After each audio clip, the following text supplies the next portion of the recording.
السلام علیکم ورحمۃ اللہ وبرکاتہ۔ ناظرین، آج کا جو ویلاگ ہوگا وہ پاکستان اور اس کے رہنے والوں کے لیے بہت اہمیت رکھتا ہے، اور ان کے لیے یہ لمحہ فکریہ بھی ہے۔ یہ جو پاکستان میں بڑی دلیری کے ساتھ مسجدوں کے مینار، گنبد، محراب یہ گرائے جاتے ہیں، عبادت کے لیے جو بھی جس نے بھی بنایا ہے، آخر میں آپ دیکھیں گے کہ ہندوؤں کے بھی مینار ہیں، مندروں کے، سکھوں کے گردواروں کے، اور عیسائیوں کے چرچوں کے، ان کے بھی مینار ہیں۔ اس طرف کیوں نہیں جاتے؟ کیوں نہیں گراتے ان کو؟ کیونکہ اگوں جواب ملنا ہے، اس واسطے ادھر منہ نہیں کرتے کہ اس ویلے حکومت بھی ساری اکٹھی ہو کے ان کے حق میں ہو جاتی ہے، اور دنیا بھی ساری ان کے حق میں ہو جاتی ہے۔ اس لیے ان کی عبادت گاہوں، انہوں نے بھی خدا کی عبادت کے لیے یہ بنائے ہوئے ہیں، مندر ہو یا چرچ ہو۔ ان سے پوچھو تو وہ کہتے ہیں ہم خدا کی بات کرتے ہیں، ہمارے نزدیک وہ بت پرستی کرتے ہیں، لیکن پھر بھی وہ اگر ابتدا میں دیکھا جائے تو وہ اللہ کی عبادت کے لیے ان کو بنایا گیا ہے۔ اسی طرح جب مسجد بناتے ہیں، کوئی بھی فرقہ مسجد بناتا ہے وہ اللہ کا گھر بناتا ہے، تو اللہ تعالیٰ کے گھر کو بے دردی کے ساتھ گرانا یہ بہت بڑی دلیری ہے، یہ خدا کا مقابلہ ہے۔ یہ دراصل اگر دیکھا جائے تو احمدیوں کی جو مسجدیں ہیں ان کے اوپر کلمہ لکھا ہوتا ہے، اللہ کا نام لکھا ہوتا ہے، اور حضرت رسول کریم کا نام لکھا ہوتا ہے۔ جب اللہ اور رسول کا نام لکھنے کا مطلب ہے کہ یہ گھر ان کا ہے۔ شاید یہی وجہ ہے کہ احمدی مسجدوں کا دفاع کر سکتے ہیں، اگر کرنا چاہیں تو اتنی طاقت ہے ان میں، وہ آپ کو روک دیں اپنی مسجد گرانے میں، محراب و ممبر گرانے میں روک دیں۔ لیکن اس میں ایک سبق ملتا ہے ہمیں تاریخ میں سبق یہ ملتا ہے کہ حضرت عبد المطلب نبی کریم صلی اللہ علیہ وسلم کے دادا تھے، جو خانہ کعبہ کے والی تھے، اور ایک بادشاہ گزرا ہے، وہ گورنر جنرل تھا اس زمانے کے، یمن کا بادشاہ کا وہ گورنر جنرل تھا، اور وہ اس کو سارے اختیارات تھے۔ اس نے خانہ کعبہ کو گرانے کے ارادے سے مکہ پر یلغار کی تھی ہاتھیوں کے ساتھ۔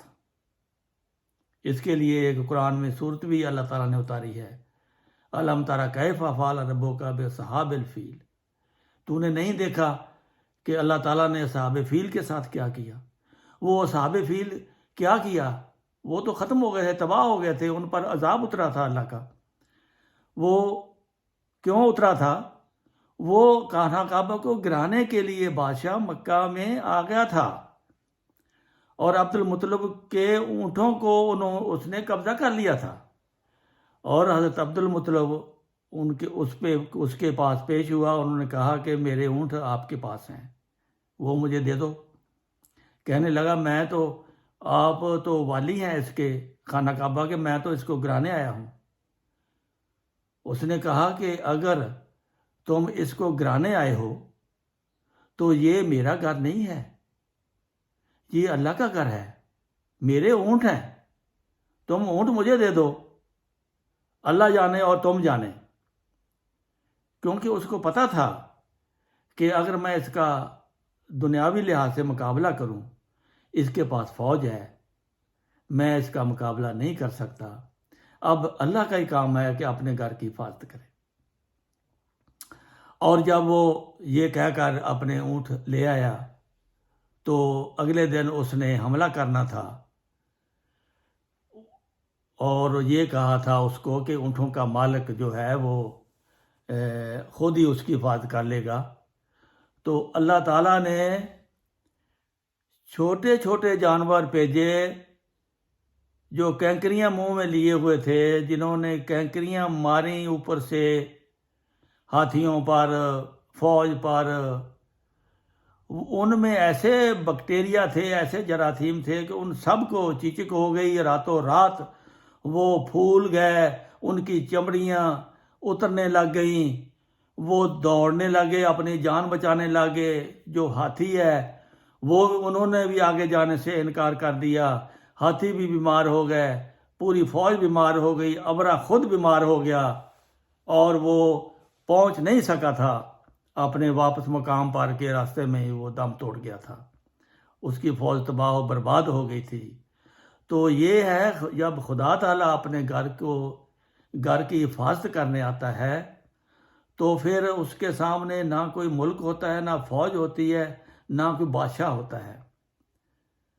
تو مجھے یہ کہنا ہے کہ پاکستان کے لیے، پاکستان کے عوام کے لیے یہ ایک لمحہ فکریہ ہے کہ یہ خدا کے گھر کو گرا کر، اگر گھر جماعت احمدیہ نے اللہ کی عبادت کے لیے بنایا ہے تو وہ خدا کا گھر ہے، اگر اس کی وہ مقابلہ نہیں کرتے، اس کا مطلب یہی ہے کہ یہ اللہ کا گھر ہے، اللہ جانے، اور یہ ظالم مولوی یا حکومت یا گرانے والے جانے۔ اور یہ دنیا دیکھے گی پھر جب اللہ تعالیٰ نے اپنی مسجدوں کا دفاع کرنا شروع کیا یا ان کو سزا دینی چاہی، تو پھر ابرا جیسا حال ہوگا، اور جس کے لیے ہر پاکستانی کو تکلیف ہوگی۔ ہر پاکستانی، کوئی بھی پاکستانی یہ نہیں چاہتا کہ ہمارا ملک تباہ و برباد ہو۔ اور مسجدوں کا، میناروں کا جب بظاہر دنیاوی لحاظ سے جماعت احمدیہ دفاع نہیں کرتی، اس کا مطلب یہ ہے کہ ہمیں ملک سے پیار ہے، محبت ہے، ہمیں عوام سے ہمدردی ہے۔ تو لیکن یہ سمجھتے نہیں ہیں کہ جب اللہ تعالیٰ مدد کو آتا ہے تو پھر اس کے مقابلے میں کوئی طاقت آگے کچھ نہیں کر سکتی۔ تو اس لیے پاکستان اور اس کے رہنے والوں اور حملہ کرنے والوں کے لیے یہ بہت لمحہ فکریہ ہے۔ اس کے لیے آگے آپ تصویر بھی دیکھیں گے کہ جو مختلف مذاہب کے عبادت خانے ہیں، جن کے مینار بھی ہیں، جن کے ممبر بھی ہیں، جن کے گنبد بھی ہیں، اور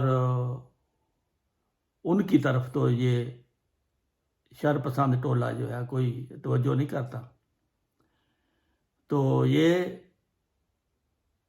وارننگ سمجھیں اس کو اللہ تعالیٰ کی، یا اس کا رحم سمجھیں کہ وہ ابھی تک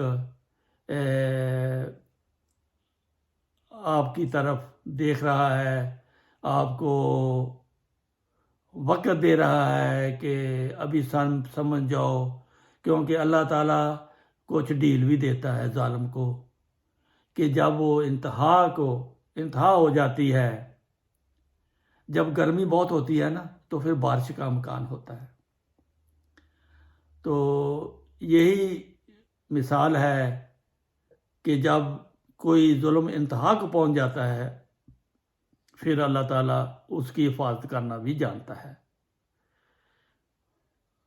آپ لوگوں سے یہی میسج ہے کہ کوشش کریں، ان کو سمجھائیں، یہ اللہ کے غضب سے بچ جائیں، کیونکہ وہ غضب میں دھیما ہے، لیکن جب وہ پکڑتا ہے پھر اس کی پکڑ بہت سخت ہوتی ہے، اس کے آگے پھر کچھ نہیں چل سکتی۔ آپ تھوڑا سا پیچھے نظر کر کے دیکھ لیں، جماعت احمدیہ کی ایک کتاب ملک امیر محمد خان نے ضبط کی تھی، جس کے بعد اس کو گورنری نصیب نہیں ہوئی، حالانکہ وہ عرصہ دراز سے ہر حکومت میں یہ گورنری کرتا تھا۔ کس کس بادشاہ نے مخالفت کی ہے اور اس نے کیا پایا ہے؟ ایوب خان نے آخر میں آپ نے آخری وقت میں جماعت کا سہارا لینے کی کوشش کی تھی مخالفت کر کے۔ بھٹو نے اپنی کرسی کو ہمیشہ کے لیے رکھنے کے لیے جماعت کی مخالفت کی تھی۔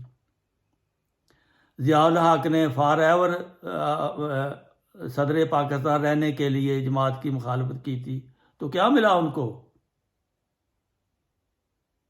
سوچیں، ذرا غور کریں۔ یہ خدا کی ڈیل جو ہے یہ بہت خطرناک ہے پاکستان کے لیے اور ان لوگوں کے لیے جو ظلم کرتے ہیں، ظالموں کے لیے۔ تو ہم نہیں چاہتے۔ اللہ تعالیٰ آپ کو سمجھ عطا کرے اور آپ کو اللہ تعالیٰ معاف کرے اور درگزر کرے، لیکن یہ فیصلہ اللہ نے جو اپنے گھر کے لیے کرنا ہے نا، یہ اس نے ہی کرنا ہے، اس میں کسی کا دخل نہیں ہے۔ تو میری یہ گزارش ہی آخر میں، السلام علیکم ورحمۃ اللہ وبرکاتہ۔